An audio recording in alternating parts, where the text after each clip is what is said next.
we have a returning favorite. We have a star caller on the line, somebody that I've heard call into the show before, and I'm excited that that Otangelo has called in today. He's got a question for you, MD Aware, and I am just going to let Otangelo ask it himself. Otangelo, welcome back. You are on Truth Wanted. Yes, hello guys. Thank you for taking my call. I was specially motivated to call in because I'm seeing that there is a doctor, MD Aware, here on the show. So I think, of course, as a doctor, you are a well-educated person, especially in regards of issues like biology. And I think this is an important topic which is commonly being discussed between theists and atheists. So my question would be to you, with the evidence that you understand biology, biochemistry, and these things, how do you explain life, the origin of life, and the origin of us as humans, based on the claim that there is no creator, no designer? So I think you have two separate questions there. One of them is the origin of life, and the other one's the origin of humans. Or if I could put it another way, the origin of species. And I think that sort of has been very well solved, right? We have a good understanding of how all species, but especially humans, have originated through evolutionary processes. And, we could delve into it for hours and hours, but there's plenty of evidence that shows that once we have, one form of life, one form of self-replicating organism, as you might call it, that it can diversify and grow in, complexity and this sort of thing. And so I think that part of the equation is fairly well settled in the scientific community. The part that is less well settled is the origin of life, from sort of non-life.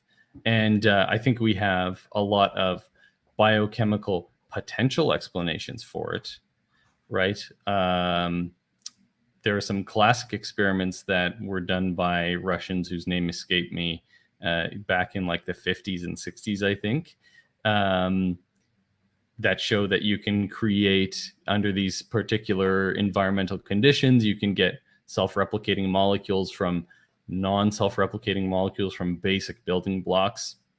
And that's sort of how people get to life.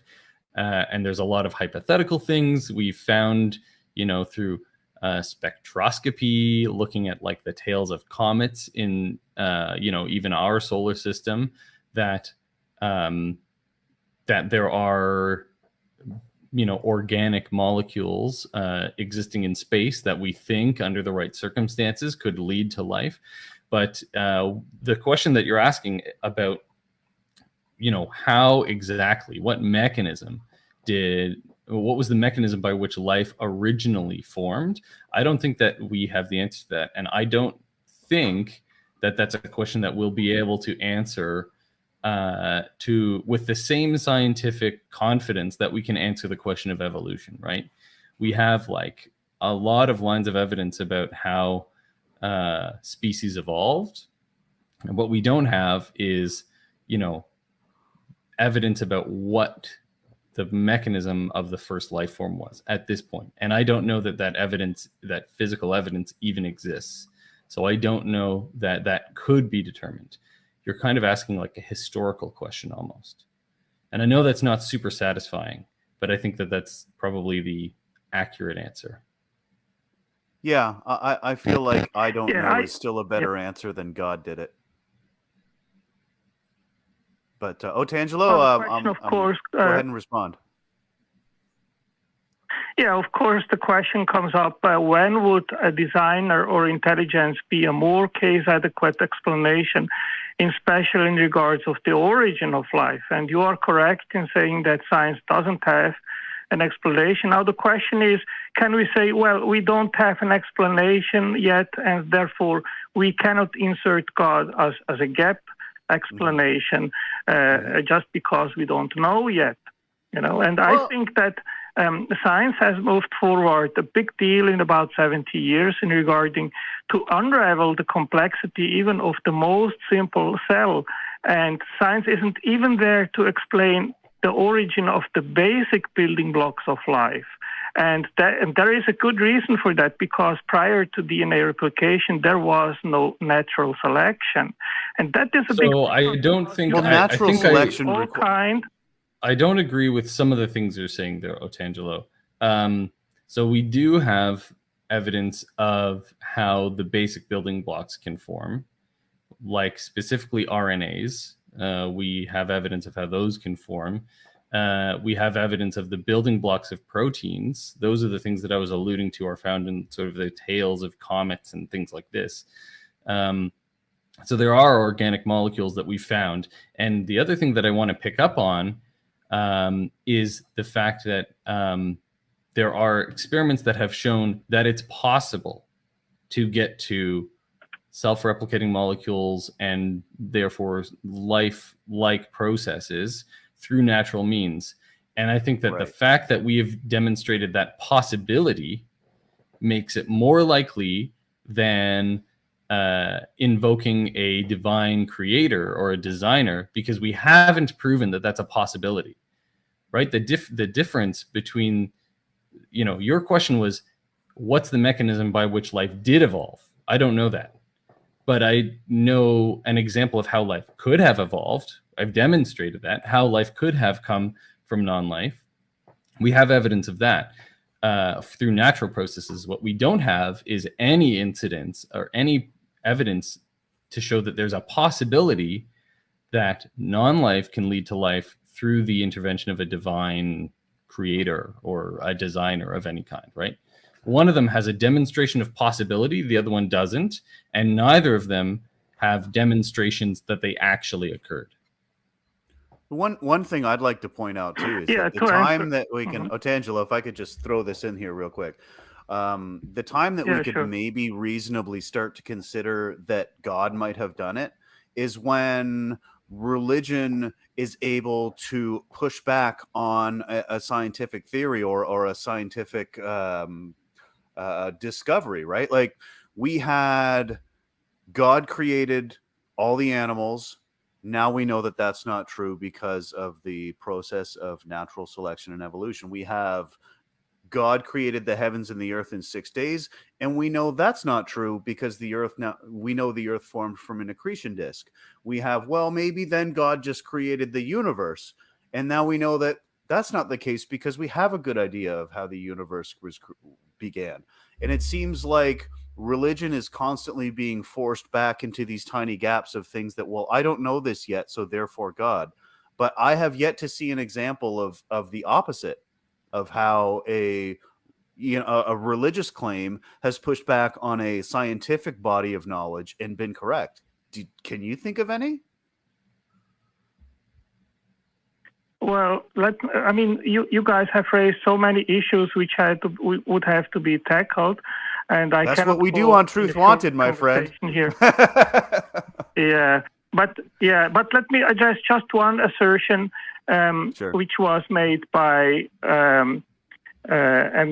And in regards of the origin of RNAs, I'll quote here from Leslie Orgel, and he says, it is possible that all of these and many other difficulties will one day be overcome, and that a convincing prebiotic synthesis of RNA will become available. However, many researchers in the field, myself included, think that this is very unlikely.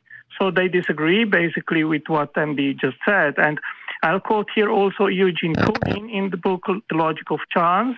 And he says, despite many interesting results to its credit, when judged by the straightforward criterion of reaching or even approaching the ultimate goal, the origin of life field is a failure. We still do not even have a plausible, coherent model, let alone a validated scenario for the emergence of life on Earth. And you ask, of course well, we don't. But just because we don't know doesn't mean that God did it. And in fact, we have evidence that amino acids can indeed form from basic organic compounds. Have you heard of the Miller-Urey experiment, Otangelo? Well, so let me ask you. So yes, of course I Have you So heard let's of the suppose Miller-Urey that this is experiment, though? Yes, yes. So let me ask you something. So suppose that there were over 500 different amino acids extant on the prebiotic Earth, and life uses just 20, in some cases 22. So there was no selection process there because molecules, they do not have by themselves the urge to become alive. So Right. how did amongst all these 500 nature select those which are used in life, concentrated them then in a very specific building site to then start to complexify themselves and becoming complex proteins, and in the end, That's a cells pretty which are small chemical dice roll. factories. That's a pretty small dice roll. Even if you've got 500 and you only need 22, if you've got all of these chemicals and all of these compounds forming, conjoining, interacting, boiling and bubbling, it seems pretty likely that at some point you're going to get the right mix. But I want to go back to the Miller-Urey experiment because we have actually tried to assemble basic compounds in our best understanding of a primordial Earth environment, and we have found that they did form themselves into these basic building blocks of life. And this isn't by design. This is just chemistry. Yeah, exactly. That's all it is. It's the physical properties. Kind of I have trouble parsing out exactly what you mean with your example with the 500 amino acids going down to like the 20. I'm not sure what you're getting at, Otangelo, but I think what I would say is that it's all boiling down to physical processes. Why were these 20, you would say selected for life?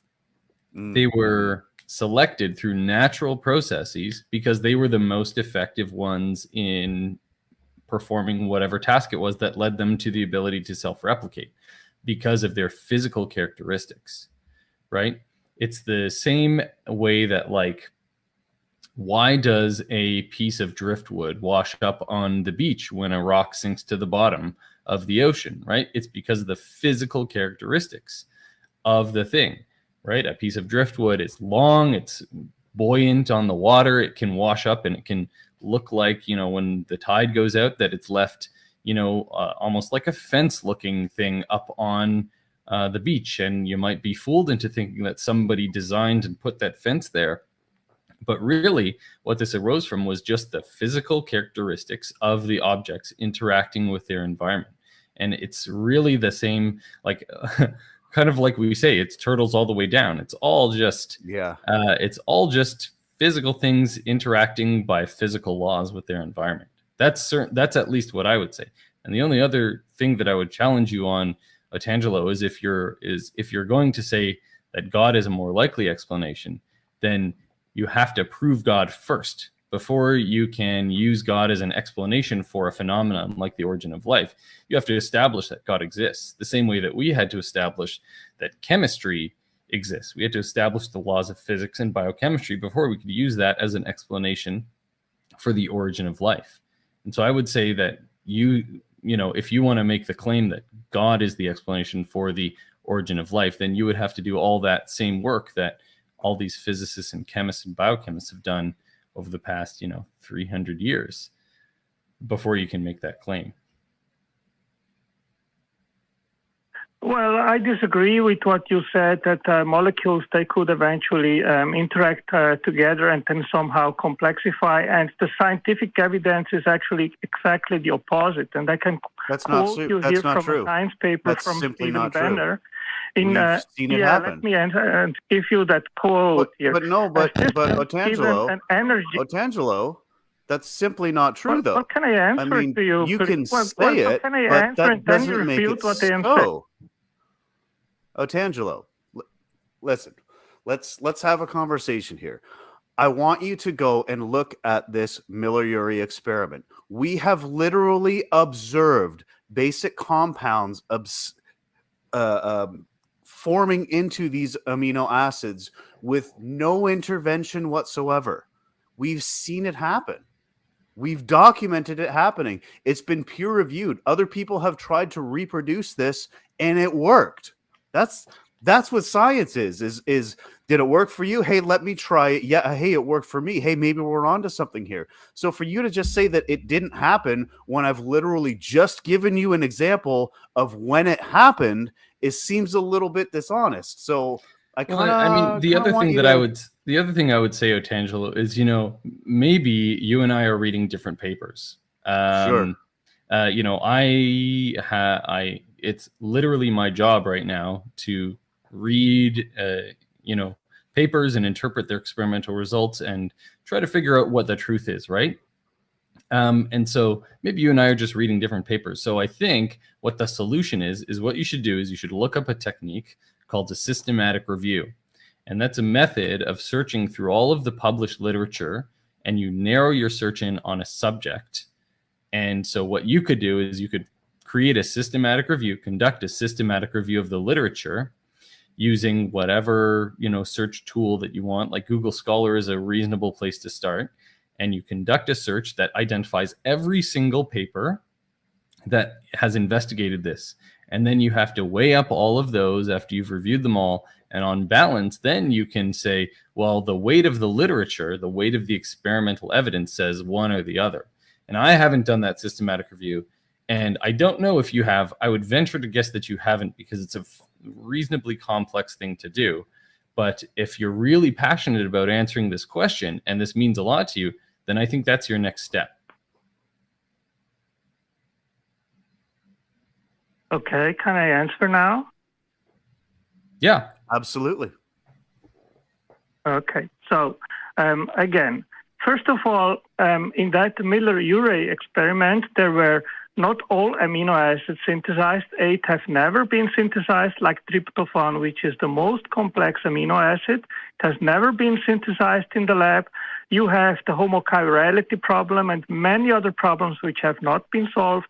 But I would like to address again what you claimed, that some chemical reactions eventually could then complexify to, in the end, and the trajectory to come to a self-replicating living form. Otangelo, I just want to make sure. Did you hear what I said?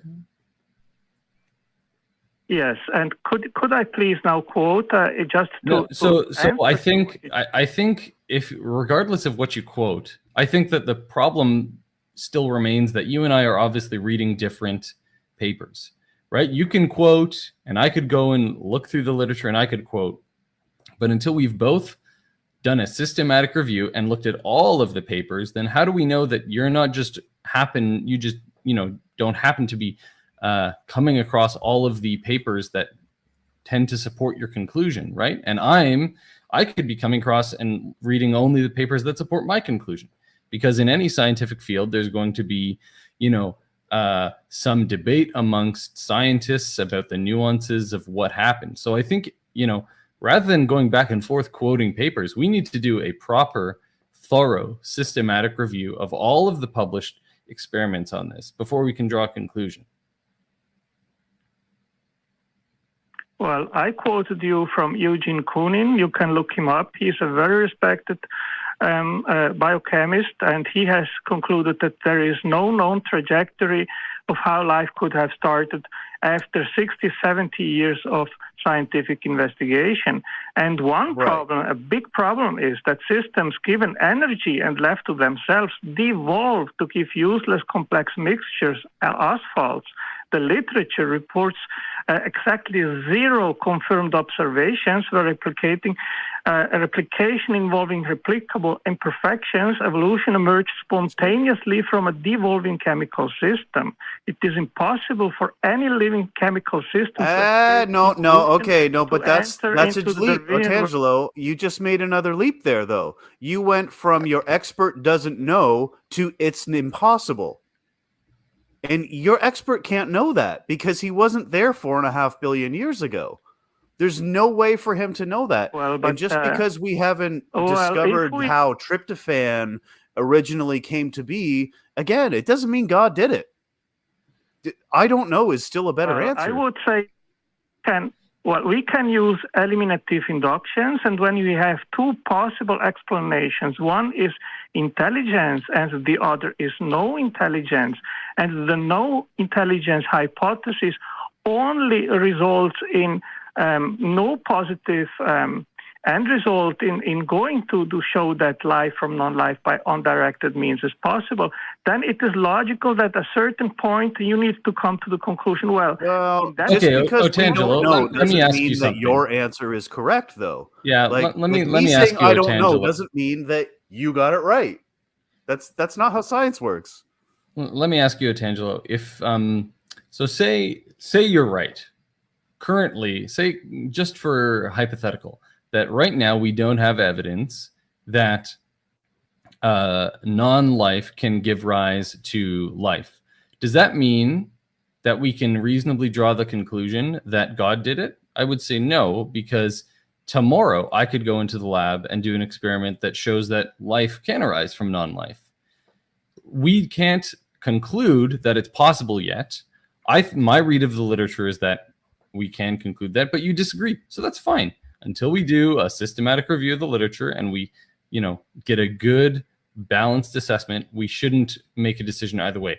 But Nate's point is still valid, right? Just because we haven't figured it out yet doesn't mean that you can just appeal to God did it. Okay. In what case would you say, okay, God is the better explanation? I would not. I've already answered that question. If there was ever a case where religion was able to disprove something that the body of scientific data had already established, because again, scientific data has pushed the religious narrative back again and again and again and again. I'm not familiar with any examples where the opposite is true. So if maybe that started to happen, then I would give it a little more credence. But Otangelo, we have to wrap up. I just want to say that I like you, man. I like talking to you, even though we disagree and we can get a little bit heated. I like the fact that you're calling in and you're asking questions. You seem like an honest guy, and yeah, even though we disagree, I really do like talking to you, and I hope I get to talk to you again. Yeah, I think, Otangelo, you've got a very curious mind, and I think if you applied it, you could be a really good scientist. You could, if you learned some research techniques, you could be really driven and very, very productive as a scientist, if that's what you wanted to do. Otangelo is awesome. Are you there? I think he's gone. Looks like it, eh? I think he's gone. That's okay. Hey, you know what? I love the conversations where you can talk to people that you disagree and not just get into shouting matches. I think that is the mission of the ACA, and I love that Otangelo called in, and your answers were on point. Like knocked it out of the park for a first timer. I mean, like I say, I do science every day of the week. So that's amazing.